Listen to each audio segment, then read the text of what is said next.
আমি প্রশ্ন করেছিলাম স্যার, এটা উদ্ভট কথা না? সিপিআর বলছে ডিসনিয়া রিলিভড বাই ড্যান্সিং, শ্বাসকষ্ট নাচ করলে কমবে। এটা অদ্ভুত কথা না? কি করে হয়? কি ধরনের শ্বাসকষ্ট? স্যার তখন বললেন, তুমি আরেকটু গভীরে চিন্তা করো। সিপিআর যে এতগুলো সেলিব্রেট, তার পেছনে এর নিজস্ব কোনো ডিজায়ার অ্যান্ড কন্ট্রিবিউশন নেই। এইবার ভাবো, বিদেশে এই ড্যান্সিং কিন্তু তোমার ভারতনাট্যম নয় বা কথাকলি নয়, বিদেশের যে নৃত্য। হাজব্যান্ডের সামনেই অপর একজনকে সঙ্গে নিয়ে নাচ করার যে সুযোগটা ওদের দেশের নৃত্যে আছে, সেইটাকে কিন্তু মাথায় রাখতে হবে। এবং সেইটাতে সাইকোলজিক্যালি তার সে রিলিফটা পাচ্ছে বলেই কিন্তু তার ডিসনিয়াটাতে কমে যাচ্ছে। আমি একটা আলাদা দিগন্ত খুলে গেল চিন্তার। সিপিয়াকে তো এভাবে কোনোদিন ভাবিনি। আর মনে হলো যে হ্যাঁ, এটাও তো ভাবা যায়, সত্যি তো ভাবার তো এটাও একটা আঙ্গিক, এভাবে ভাবা যেতেই পারে। মানে ইন্টারপ্রিটেশন অফ সিমটম কাকে বলে, এটা আমরা শিখেছি কিন্তু। নমস্কার, আপডেটেড হোমিওপ্যাথির পক্ষ থেকে আপনাদের স্বাগত। Enclave of updated homeopathy, Andul, Howrah এর তত্ত্বাবধানে এ যাবৎকাল যে সমস্ত সেমিনারগুলির আয়োজন করা হয়েছে, সেই সমস্ত সেমিনারের বিশেষ কিছু অংশ এখানে তুলে ধরা হচ্ছে। যদি ভালো লাগে তাহলে লাইক, শেয়ার এবং অবশ্যই সাবস্ক্রাইব করবেন। ধন্যবাদ। সিপিয়া একটা ওয়েল প্রুভড ড্রাগ, এবং এটার এত এফেক্ট, এর এত আঙ্গিক, সেটাকে একটা ক্ষুদ্র পরিসরের মধ্যে বিধৃত করা সমস্যা সংকুল। কিন্তু মনে রাখতে হবে, ডক্টর গিবসন মিলার, তার একটা বিখ্যাত উক্তি ছিল। তাকে বলা হয়েছিল যে আমাকে যদি বলা হয় শুধুমাত্র একটি ওষুধ দিয়ে ট্রিটমেন্টের কাজ করতে, আমি বেছে নিতাম যে ওষুধটা, সেটা হলো সিপিয়া। এটা আশ্চর্য কথা। অত বড় একজন ডাক্তার, তিনি বলছেন যে একমাত্র সিপিয়া তার প্রধানতম হোমিওপ্যাথিক ওষুধ। এবং আমি নিজে যতটা না সিপিয়া ব্যবহার করেছি, আমি দেখেছি অনেক বেশি পরিমাণে ব্যবহার করেছেন আমার স্যার ডক্টর এসপিতে। প্রচুর সিপিয়া তিনি ব্যবহার করতেন। সেগুলো আমরা এখন একটু আলোচনা করব। এটাও বলতে হয়, সিপিয়া একটা অসাধারণ ওষুধ, কিন্তু যতটা ব্যবহার হওয়া উচিত ছিল ততটা ব্যবহার বোধহয় হয় না। তার কারণ আমরা শুধু সিমটোম্যাটিক অ্যাপ্রোচটাকে নিয়েই ব্যস্ত থাকি, বোধহয় তাই। আসলে এর সম্বন্ধে যেমন প্রতিটা বইয়ে দুটো তিনটে কথা বলা আছে। প্রথম বলা আছে ওয়াশার ওমেন্স রেমেডি। খুব সত্যি কথা, ওয়াশার ওমেন্স রেমেডি, অর্থাৎ যে মহিলারা বেশি জল ঘাঁটেন, মহিলারা তো জল ঘাঁটেনি, যে মহিলারা প্রচুর জল ঘাঁটেন তাদের ওষুধ সিপিয়া। খুব সত্যি কথা। কেননা এই ওয়াশার ওমেন, তাদের যে সমস্যাগুলো, হাতে পায়ে হাজা সে তো ছেড়েই দিলাম, তাছাড়াও সেই কোমরের ব্যথা, তাদের সেই শারীরিক কঠিন পরিশ্রমের যে লিগেসি, সবকিছু মিলেমিশে সিপিয়া তাদের একটা অসাধারণ। শুধু তাই নয়, ওই ওয়াশার ওমেনদের যেরকম ভাবে ধুতে হয়, আজকাল অবশ্য আমাদের ওয়াশিং মেশিন বেরিয়ে যাওয়াতে সেই জগৎটা পাল্টে গেছে, কিন্তু ভারতবর্ষে এখনো তো এইভাবে পাল্টায়নি। কাজেই যেভাবে তাদের সেই আমাদের গ্রামের দিকে একটা পাটার উপরে আছড়ে আছড়ে কাপড় ধোয়া, তাতে তাদের শরীরের যে জায়গাগুলো আহত এবং ব্যথিত হয়, সেগুলো কিন্তু সিপিআর ক্ষেত্র। স্বভাবতই এরা পেলভিক ডিসঅর্ডারে ভোগেন। এটা যেমন সত্য, অনেক বইয়েই বলা আছে, অনেক লেখকই বলেছেন, সিপিআর মুখমণ্ডল, টেল ফেস, অর্থাৎ এই মুখের মধ্যে কোনো বুদ্ধিদীপ্ততার চিহ্ন নেই। সংসারের জাঁতাকলে নিপীড়িত হয়ে তারা নিছকই সংসারের একটি প্রয়োজনীয় সামগ্রী হয়ে গেছেন। তাদের মুখের যে অভিব্যক্তি, সেটার কথাও কিন্তু অনেক লেখক বলেন। এগুলো হচ্ছে সিপিআর একটা প্রাথমিক ছবি, যে ছবিটা আমাদের মনে করিয়ে দেয় সিপিআর প্রাইমারি ক্ষেত্রটা। টায়ার্ড ব্যাকে কি ফিমেল, এই শব্দটা এর সম্বন্ধে খুবই ব্যবহার করা হয়। সংসারের সারাদিনের কাজে টায়ার্ড, স্বভাবতই ব্যাক এক তার নিত্য সঙ্গী সেই মহিলা। এই প্রসঙ্গে আমার খুব মনে পড়ে যাচ্ছে আমার প্র্যাকটিস লাইফের একদম প্রথম দিকের একটি ঘটনা। আমার আদুলে যেখানে ক্লিনিকটা ছিল তার পেছনে সেখানে একটি পাড়া, সেই পাড়াটা প্রত্যেকেই তারা এই হাওড়া হাটের কারবারি, হাওড়া হাটের বিভিন্ন রকম বাচ্চাদের মেয়েদের বিভিন্ন রকম জামা কাপড় তৈরি করা, এটাই ওদের জীবিকা। ওরা কঠিন পরিশ্রম করে এবং সেটাই ওদের লাইফস্টাইল।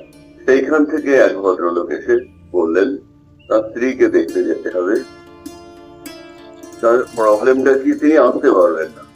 তো তখন আমারও অনেক সময় ছিল, আমি পেশেন্টকে দেখতে যেতাম। তো ব্যাপারটা কি, প্রবলেমটা কি বলছে, প্রবলেমটা হলো তার কাশি আর হাঁচি মাঝে মধ্যেই হয়, কখন হবে কেউ জানে না।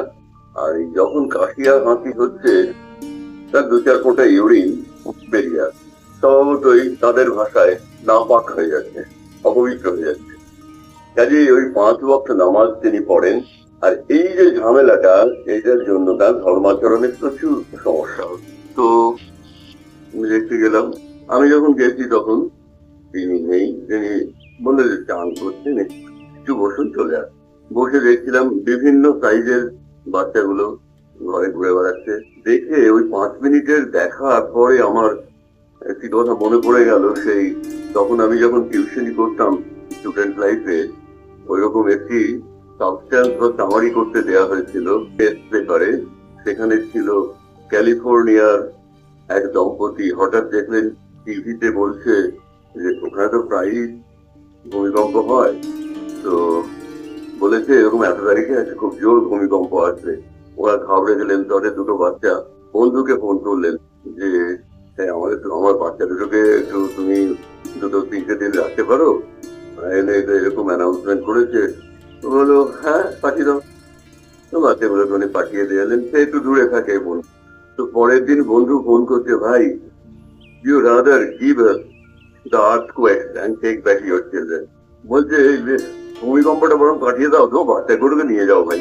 মানে যে এমনই বাচ্চা যে তার থেকে ভূমিকম্পকেই মনে হয়েছে গ্রহণীয়। তো আমি ওই দেখছি বাচ্চাগুলো একদম তাই। এই ভূমিকম্প গুলো মাকে রোজ সামলাতে হয়। আমি সেটাই ভাবছি যে বাপরে, এটা একটা দুটো নয়, ওখানে ওটা 7-8, আর মা এগুলোকে রোজ করে সামলায় কে জানে। যাই হোক, এর মধ্যে কর্তাবাবু এলেন।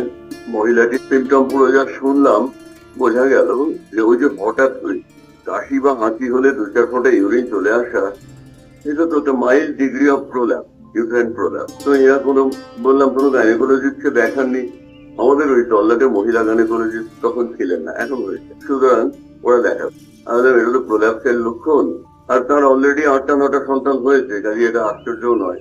এইবার ওষুধ টষুধ দিলাম, দিয়ে বললাম দেখুন যে কটা নিষেধ তার মধ্যে একটা হচ্ছে ভারী জিনিস তোলা যাবে না। এগুলো মনে হয় লোকটা বললো আমার ওজন তো এমন কিছু বেশি না। বাবা, কি প্রশ্নের কি উত্তর। পরে বুঝলাম ব্যাপারটা। আর কি বলি, আমি একটু গম্ভীর ভাবেই বললাম যে দেখুন কোন রকম ওজন তোলা যাবে না, প্রলাপসের রোগী ওজন দিতে পারে। যাই হোক, সে বুঝলো। ওর রসিকতাটাতে আমি খুব প্রসন্ন হইনি। আমি তাকে সিপিয়া দিয়েছিলাম। সিপিয়া দেওয়ার পর প্রথম যেটা হলো, তার কিন্তু পায়ের আর হাতের ভাঁজগুলো, ফোল্ডেড জায়গাগুলোতে স্কিন প্রবলেম ছিল। সেটা তো অ্যাটোপির লক্ষণ। এই যে অ্যালার্জিক ম্যানিফেস্টেশন, যেটা হঠাৎ করে হওয়া স্নিজিং, এগুলো তো অ্যালার্জি। তো এই অ্যালার্জিক যে অ্যাটোপিক ডার্মাটাইটিস, এটা তো থোড়া। সুতরাং সিপিয়া দেওয়ার পর প্রথম যেটা হলো, ওর শরীর প্রবলেমটা কন্ট্রোল হয়ে যাবে। তখন হওয়া হয়। এবার ভদ্রলোককে আমি আরেকটা কথা বললাম, ওষুধের এফেক্টে ভালো আছেন ঠিকই, কিন্তু এই ভালো লাস্টিং করবে না। তার কারণ আপনি একদম রাস্তার ধারে, প্রথম বাড়িটা আপনার রাস্তার ধারে বাড়ি মানেই প্রচুর গাড়ি, ওই রাস্তাটা প্রচুর গাড়ি, আন্দুল রোড একেবারে গাড়িতে ভর্তি। তাহলে এই যে পলিউশন, এই যে কার্বন পার্টিকেল, এগুলোর থেকে মেয়েটাকে রেহাই না দিলে ও আবার 2 দিন পরে হবে। এই পলিউশনটাই জানতেন এর পেছনে একটা বড় কারণ। তারপর ওসব ভদ্রলোক আরো ভেতরের দিকে, গ্রামের দিকে নিয়ে গেছিলেন। ট্রিটমেন্ট কিছুদিন করেছিলেন, ওই সিমটমে আর পাইনি। আমি বলেছিলাম দেখুন, 1st degree 2nd degree prolapse সুন্দরভাবে সারায়, থার্ড ডিগ্রি আমার যে কয়জন আমি দেখেছি রিসার্চে যা পেয়েছিলাম, আমি কিন্তু ভালো রেজাল্ট দিতে পারিনি, তাদের সার্জারি করতে হয়েছে। কিন্তু ফার্স্ট ডিগ্রি সেকেন্ড ডিগ্রি প্রলাপ অবশ্যই শুধু সিপিআর নয়, এর সঙ্গে হেলোনিয়াস, লিলিয়াম সিড এদেরকেও কম্পারেটিভ স্টাডি করতে হবে। অ্যাকচুয়ালি সিপিআর কে স্যার কেন এত বেশি ব্যবহার করতেন, এটা আমি যখন চিন্তা করে দেখলাম তখন বুঝলাম আমি সিপিআর একটা ওষুধ হিসেবে ব্যবহার করেছি বেশি, স্যার কিন্তু অ্যান্টিস্টোরিক হিসেবে ব্যবহার, নিউরোটিক অ্যান্টিস্টোরিক। স্যারের কাছে কিন্তু সিপিআর আর কস্টিকাম ছিল প্রধান ওষুধ, নিউরোটিক অ্যান্টিস্টোরিক, এবং সেটার ধরনটা একটু কথা বলা যেতেই পারে। নিউরোসিস তো সিপিআর ভালো মতোই আছে, ওই যে বল লাইক সামথিং, গলায় যেন কিছু একটা আটকে আছে, একটা বল লাইক সামথিং, ওর কনস্টিপেশন মনে হয় যেন আটকে আছে, বল লাইক সামথিং। এই বল লাইক সেন্সেশনটা তো সিপিআর একটা বিশেষত্ব। তাহলে এইগুলো তো এই গ্লোবাস হিস্টেরিকাস, এগুলো তো নিউরোটকদের ফিচার।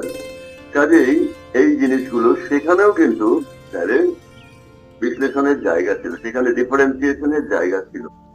আমার মনে আছে এইরকমই এক দীর্ঘ 10 দিন স্যারের তিনতলায় যেখানে স্যার বসতেন ট্রিটমেন্টে, তখন আবার সেই যুগটা চলছে যখন লোডশেডিংটাই ছিল স্বাভাবিক, আলোক উজ্জ্বল পাওয়াটাই, উজ্জ্বলতাটা ছিল অস্বাভাবিক। এরকম একটা সময় দুপুর বেলা ভয়ঙ্কর গরম আর ঘাম, স্যার এখনো গলদঘর্ম, আর পেশেন্টের ভিড় দেখে যাচ্ছেন। দেখলাম ওই কোথা থেকে একটা তালপাতার পাখা জোগাড় করে আমরা স্যারকে যেটুকু হাওয়া দেওয়া যায় দিচ্ছিলাম, কেননা স্যারের অবস্থা থেকে কষ্টই হচ্ছিল। এর মধ্যে আমরা কোনো এক ফাঁকে কোথাও গেছি, আমি সেই সময় দেখা গেল যে মহিলাটি এলেন, কি ট্রিটমেন্ট কি ট্রাবল ছিল এক্ষুনি আর মনে নেই। স্যার ওই পাখাটা পড়েছিল, ওই পাখাটা নিয়ে সঙ্গে সঙ্গে ছোঁ মেরে নিয়ে ভদ্রমহিলা হাওয়া খেতে লাগলেন। স্যার আমাদের দিকে তাকিয়ে সিপিআর দিচ্ছেন। তার কিছু প্রবলেম ছিল, সেগুলো আর আজকে এত ক্লিয়ারলি মনে নেই, সেগুলো প্রায় 35 বছর আগের কথা। তারপরের পেশেন্ট ওই রকম অবস্থা সবারই, তিনিও একজন মহিলা, তিনি এসে দেখে ওই পাখাটা পড়ে আছে, তিনি স্যারকে হাওয়া করতে লাগলেন। স্যার ওখানে আমাদের মুখের দিকে তাকিয়ে দেখলেন কষ্ট। অর্থাৎ স্যারের কিন্তু এই জিনিসগুলো দেখবার মতো।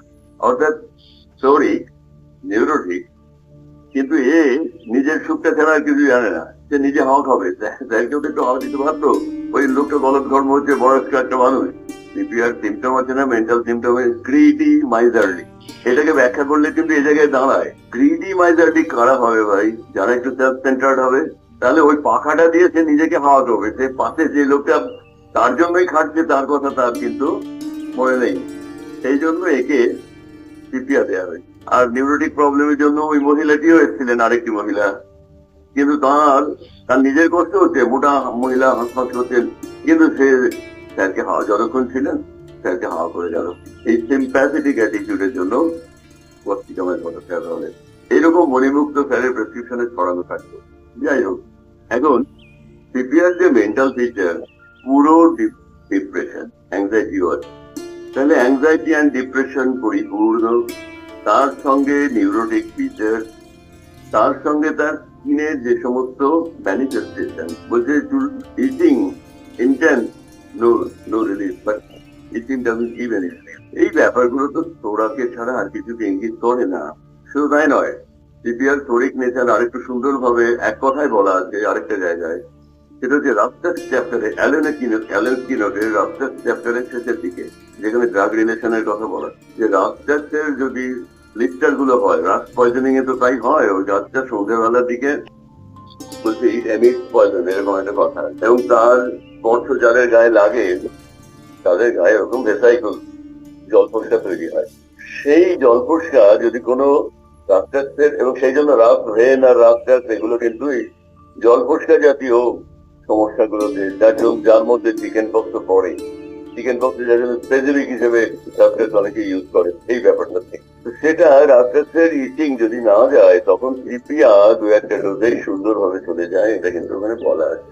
তো এই যে স্টোরি ইচিং, এটাই তার একটা নেচারটাকে ক্ল্যারিফাই করে। আসলে ভাই আমি সিপিআর সম্বন্ধে প্রথাগত স্টাডির মধ্যে যাচ্ছি না, কেননা এটাকে এত ইম্পর্টেন্ট যারা এখানে সমবেত হয়েছেন তাদের প্রত্যেকেই অলরেডি পড়েছেন, হৃদয়ঙ্গম করেছেন। আমি সিপিআর ড্রাগটার মধ্যে যে বৈশিষ্ট্যগুলো আমার কাছে ইন্টারেস্টিং মনে হয়েছে এবং আমি যে কথাগুলোর মধ্যে দিয়ে সিপিআরটা ব্যবহার করি বা মনে রাখি, আমি শুধু সেই প্রসঙ্গগুলোই বলছি, নইলে এটা একটা বিরাট ড্রাগ, এর লোড অ্যান্ড ফিলিং অনেক বেশি। সিপিআর সম্বন্ধে আরেকটা কথা খুব বলা হয়, ইয়োলোনেস। আসলে সিপিআর পেশেন্টের মুখে যে ক্লোয়াজ মার্ক, এটা কিন্তু ইয়োলোনেসের সঙ্গে প্রসঙ্গে এটা বলা হয়, মুখে একটা দাগ।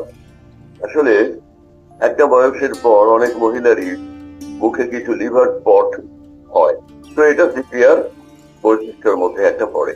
আর শুধু তাই নয়, লিভারের সমস্যা সিপিআর মধ্যে কিন্তু আছে এবং লিভারের ভেরিয়াস এলিমেন্ট, যার জন্য সিপিআর আমরা ভাবতে পারি। তো ওই ইয়োলোনেস, অর্থাৎ আসলে এটা ইয়োলোনেসটা ইয়েলো বা গ্রিনিশ ইয়েলো সিক্রিশন নেট্রাম সালফেও আছে, সেটাও লিভারের একটা রেমেডি। সিপিআতেও আছে, দুটোতেই ডিপ্রেশন আছে। আমাদের এগুলো একটু ডিফারেন্সিয়েশন অন্যান্য সিমটমের বেসিসে করে নিতে হবে। তার কারণ হলো যে এইগুলো কিন্তু চোখের অন্তরালের থেকে। তৃতীয়া তরিক আরেকটা বৈশিষ্ট্য হলো এমটিনেস রিলিভড বাই ইটিং। এর কিন্তু সোরার বৈশিষ্ট্য, তার এমটি ফিলিং হয় এবং কিছু খেলে সেটা কমে যায়। এটা তরিক ফিচার, যার জন্য যতগুলো তরিক ড্রাগ প্রত্যেকের মধ্যে এটা আছে, সেটা সোরাইনামি হোক, ফসফোরাসি হোক, ট্যানামি হোক, সিপিআই, এইগুলো সিপিআইকে চিহ্নিত করে। হ্যাঁ, একটা কথা বলা হয়নি অবশ্য, গ্রিডি মাইজারলি এই জায়গাটা সিপিআর বৈশিষ্ট্য। এখানে কিন্তু আর্সেনিকও আছে, মাইজারলি তো আর্সেনিকও আছে, লাইকোডিয়ামে আছে। কিন্তু এখানে আরেকটা কথা ভাববার আগে, প্রথম কথা, এই সিমটমটা কালেকশন, এই সিমটমটা কিভাবে পাবো সেটা নিয়ে কিন্তু একটু ভাববার আছে। কেউই তো বলবে না যে আমি কৃপণ, কেউ বলেন। কাজে এখানে কি করতে হবে, প্রশ্নটাকে ঘুরিয়ে বলতে হবে, যাচ্ছে আপনি কি খুব মিতব্যয়ী খরচাপাতির ব্যাপারে, আপনি কি খুব হিসেবেই না বেহিসেবি? তখন কিন্তু চলবে, হ্যাঁ আমি কিন্তু হিসেব, এই ব্যাপারটা খুব গুরুত্ব, হিসেব নিকেশ চাওয়ার জন্য। তো সিপিআর মানসিক গঠন, ওই ডিপ্রেশন, তার সঙ্গে তার গ্রেডিমাইজার নেচার, এইগুলো কিন্তু ওষুধ দেওয়ার সময় যতটা ভাবা যাবে উপকার করে। এবারে কিছু কথা বলার আছে। ক্লাইমেট্রিক, যেটা আমরা ল্যাকেসিসের ক্ষেত্রে জানি, ক্লাইমেট্রিক যখন পিরিয়ড অফ হয়ে আছে মহিলাদের ক্ষেত্রে, তখন এটা ফ্লাশিং হয়। এটা ল্যাকেসিসে যেমন আছে, সিপিআতেও আছে। এইরকম ভাবে সিমটমের ক্ষেত্রে আমরা দেখতে পাই অনেক সিমটমই সিপিআর যা আছে তার সঙ্গে পলসেটিলা, নেট্রামিউস, ল্যাকেসিস, এগুলোর মিল আছে, তবে অমিলও আছে, সেটাকে খুঁজে নিতে হবে। সিপিআর একটা বিশেষত্ব হলো এর হেডেক, ক্রনিক হেডেক, তার সঙ্গে অলিগোমেনোরিয়া বা ক্যান্টিমেনস্ট্রুয়েশন, আর প্রচুর চুল উঠে যাওয়া। চুল উঠে যাওয়া যে কটা কারণে হয়, অ্যানিমিয়া, থাইরয়েডের প্রবলেম, স্ট্রেস, এর মধ্যে যে কোনোটাই থাকতে পারে। সিপিআর তো অ্যানিমিক হতেই পারে। থাইরয়েডের ক্ষেত্রেও হাইপার থাইরয়েডের ছবি আশ্চর্য নয় তার ক্ষেত্রে, আর বা হাইপোথাইরয়েড।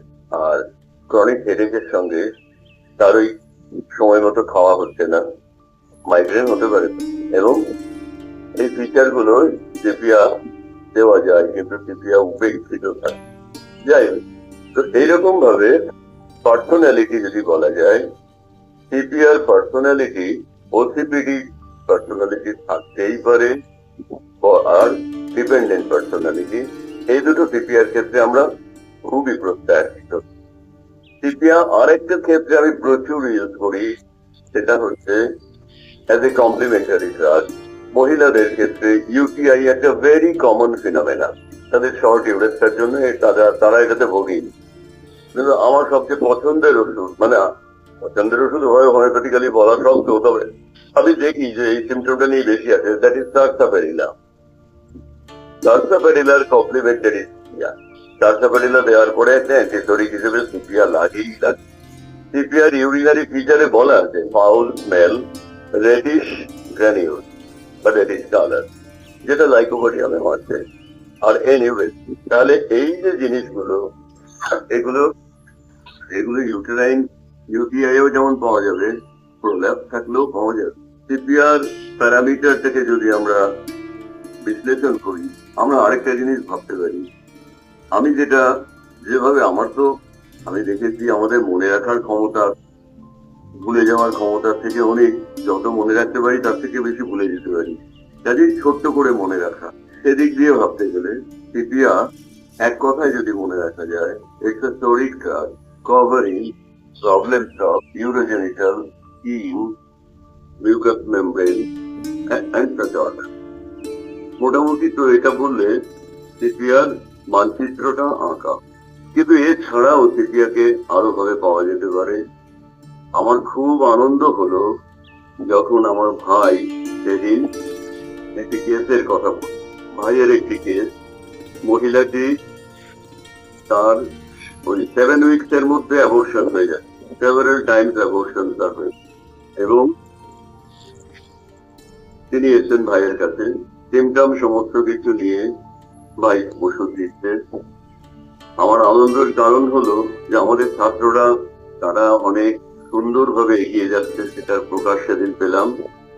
ভাইয়ের স্টুডেন্টরা খুব সম্ভব করার, যখন শোনা গেল মহিলাটির এরকম 3-4 বার অ্যাবর্শন হয়েছে 7 উইকে, তখন প্রশ্ন করা হলো যে আচ্ছা আপনার জ্বর ছুটো হয়, ফিভার ব্লিস্টার, হার্পিস লেভিয়ালি? মহিলাটি বললেন সেরকম উল্লেখযোগ্য নয়। হাজব্যান্ডকে জিজ্ঞেস করা হলো, হাজব্যান্ড বললো হ্যাঁ আমার তো এখনো হয়ে আছে, আমি ফ্রিকুয়েন্টলি বলছি। সাইটোমেগালো ভাইরাস একটা বড় কারণ যার জন্য 7 মাসের অ্যাবর্শন গুলো হয়।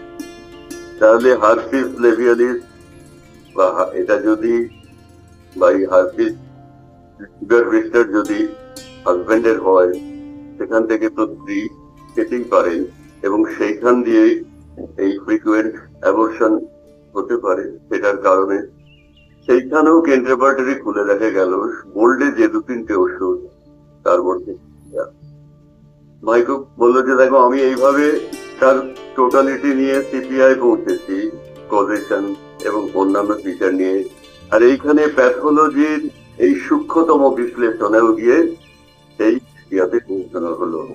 এটা কিন্তু হোমিওপ্যাথি মডার্ন মেডিসিনের দৌলতে আমরা নতুন করে ভাবনা চিন্তার এটা একটা আলাদা দিগন্ত, এবং এটাও সমানভাবে কার্যকারী। কেন বলবো, দেখো ভাই, মহাবিশ্বের যে ছবি, যেভাবে সূর্য চন্দ্র গ্রহ নক্ষত্র কসমোলজির ওয়ার্ল্ড, যেটা পরমাণুরও ছবি একই, পরমাণুর স্ট্রাকচার আর মহাকাশের স্ট্রাকচার ডিফারেন্স নেই।